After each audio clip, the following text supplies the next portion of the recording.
So hello everyone, hope you're all doing good. तो in this video I am going to answer one of the most asked question कि मेरी maths weak है और क्या मैं निमसेट के लिए बैठ सकता हूँ या नहीं बैठ सकता हूँ और क्या मुझे प्रिपरेशन करनी चाहिए नहीं करनी चाहिए। उसके पहले भी एक क्वेश्चन है जो बहुत ज़्यादा पूछा जाता है इसकी, मेरे 12th में मैथ्स है, ग्रेजुएशन में नहीं है, क्या मैं निमसेट एग्जाम के लिए बैठ सकता हूँ या नहीं बैठ सकता हूँ। तो according to the new information voucher of NIMCET 2026, अगर आपके ग्रेजुएशन में एक भी सब्जेक्ट एज अ मैथ्स है तो आप बैठ सकते हो, अगर नहीं है तो आप नहीं बैठ सकते हो। एंड इट डजेंट मैटर कि आपके 12th में थी या नहीं थी, मतलब अगर आपके 12th में मैथ्स थी बट आपके ग्रेजुएशन में नहीं है तो भी आप नहीं बैठ सकते। आपके ग्रेजुएशन में मैथ्स होना बहुत ही इंपॉर्टेंट है और अगर एक सेमेस्टर भी आपके मैथ्स है तो भी you are eligible to sit for this exam. Now let's talk about मेरी मैथ्स वीक है, ठीक है। तो मैं आपको ये बताना चाहूंगा कि when I was in my 5th 6th, मतलब 2nd 3rd 4th 5th 6th, first भी कंसीडर कर सकते हो, मेरी मैथ्स बहुत वीक थी। मतलब इतनी वीक थी, इट वाज लाइक कि मतलब एकदम गधा बोलो मुझे, ऐसा था। And I was getting the just passing marks. So how I improved my maths. तो देखो मैथ इज अ सब्जेक्ट जो बहुत लोगों की वीक होती है, बहुत ही कम लोगों की फेवरेट होती है। आफ्टर 9th मतलब 10th से math was my favourite subject. क्यों? क्योंकि अब मुझे वो समझ में आने लगी थी। तो इनिशियली आप होता क्या है कि जो बाकी सब्जेक्ट है उसमें आप क्वेश्चंस पढ़ते हो और उसके लिए जाके आंसर लिख देते हो, आपको मार्क्स मिल जाते हैं। बट मैथ्स एक ऐसा सब्जेक्ट है जिसमें न्यूमेरिक वैल्यू होती है, जिसमें आप रट नहीं सकते और जब तक एग्जैक्ट आंसर नहीं आता फुल मार्क्स भी नहीं मिलते। अब नेमसेट एग्जाम मतलब एग्जाम है जिसमें कि आपको ऑप्शंस में टिक करना होता है। इट्स नॉट लाइक कि आपने स्टेप वाइज क्वेश्चन सॉल्व कर दिया, आपको हर स्टेप के भी नंबर मिलते हैं जैसे कि पहले हाई स्कूल में होता था। तो ये वैसा नहीं है, मतलब अगर आपने सही ऑप्शन पर टिक लगाया तो ही मार्क्स मिलते हैं, अदरवाइज नहीं मिलते और नेगेटिव मार्किंग होती तो चले भी जाते हैं। एक चीज फॉर्मूला जो मेरी लाइफ में बहुत वर्क करता है कि अगर आप किसी भी काम में एफर्ट और टाइम देते हो तो आप उस काम में बहुत अच्छे बन जाते हो। जब क्योंकि मेरी मैथ्स वीक थी तो मैंने क्या किया कि मैंने अपने मैथ्स सब्जेक्ट को ज्यादा एफर्ट और टाइम देना स्टार्ट किया। एफर्ट और टाइम का मतलब क्या है कि जहां आप 1 घंटे प्रैक्टिस करो वहां पे 2 घंटे प्रैक्टिस करो, 3 घंटे प्रैक्टिस करो और थोड़ा और ज्यादा एफर्ट पुट करो तो आप उस चीज में अच्छे बन जाओगे। तो मेरे साथ भी यही था when I was in 9th और पता था कि 10th तो हाई स्कूल है तो अच्छे मार्क्स लेकर ही आने हैं। तो मैंने अपने मैथ सब्जेक्ट को ज्यादा टाइम देना स्टार्ट किया। लेट्स से उस टाइम मुझे अगर सिंपल इंटरेस्ट समझ में नहीं आया तो मैं सिंपल इंटरेस्ट के एग्जाम्पल वाले भी क्वेश्चंस लगाता था, फिर जो एक्सरसाइज में क्वेश्चंस होते थे तो वो भी क्वेश्चंस लगाता था।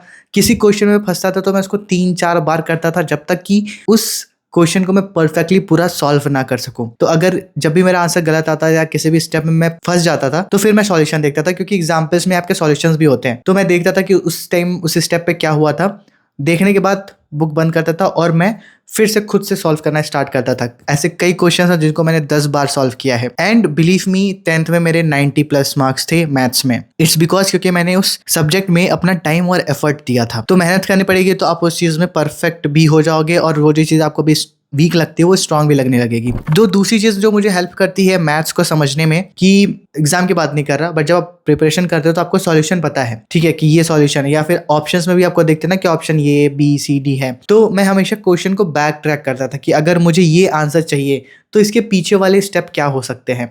तो वो मुझे बहुत हेल्प करता था। लाइक इंटीग्रेशन और डिफरेंशिएशन के क्वेश्चंस में आंसर देखता था, अच्छा कि आंसर अगर 10 और sec में आ रहा है तो जो मेरा क्वेश्चन है उसको क्वेश्चन को मैं ऐसे किस पॉइंट पे लेकर आ सकता हूँ कि 10 और sec में आंसर मेरा आ जाए। क्योंकि उस टाइम प्रिपरेशन कर रहा था तो मतलब देख सकते हो राइट, उतना तो सही है क्योंकि एफर्ट पुट कर रहे हो तो it's better. But this was one thing जो मुझे हेल्प करता था और अपनी थिंकिंग प्रोसेस को बढ़ाने में। जो तीसरी चीज़ है जो मुझे हेल्प करती थी कि जब भी आप कोई चैप्टर पढ़ते हो, जब भी आप कोई फॉर्मूला पढ़ते हो, कॉन्सेप्ट पढ़ते हो, कॉन्सेप्ट पढ़ के कुछ नहीं होने वाला जब तक कि आप उसको इंप्लीमेंट नहीं करते हो। तो जो भी मैंने फॉर्मूला पढ़ा, जो भी मैंने कोई कॉन्सेप्ट पढ़े उस पर्टिकुलर टॉपिक के, मुझे ये देखना था कि उससे रिलेटेड कौन कौन से क्वेश्चंस हैं। अब जब भी आप कोई क्वेश्चन सॉल्व करते हो 2 चीज़ आपके दिमाग में आनी चाहिए। पहले जो मेरे लिए वर्क करती है यार कि ये किस टॉपिक का क्वेश्चन है, क्योंकि मैं हर चीज़ों को डिफरेंशिएट कर पाता हूँ कि लेट्स से 10 है, sec है, cos sec है, तो मुझे समझ में आता था अच्छा ये ट्रिग्नोमेट्री का एक क्वेश्चन है। अगर किसी में इंटीग्रेशन का साइन लगा तो मुझे समझ में आ गया कि अच्छा ये इंटीग्रेशन का क्वेश्चन है।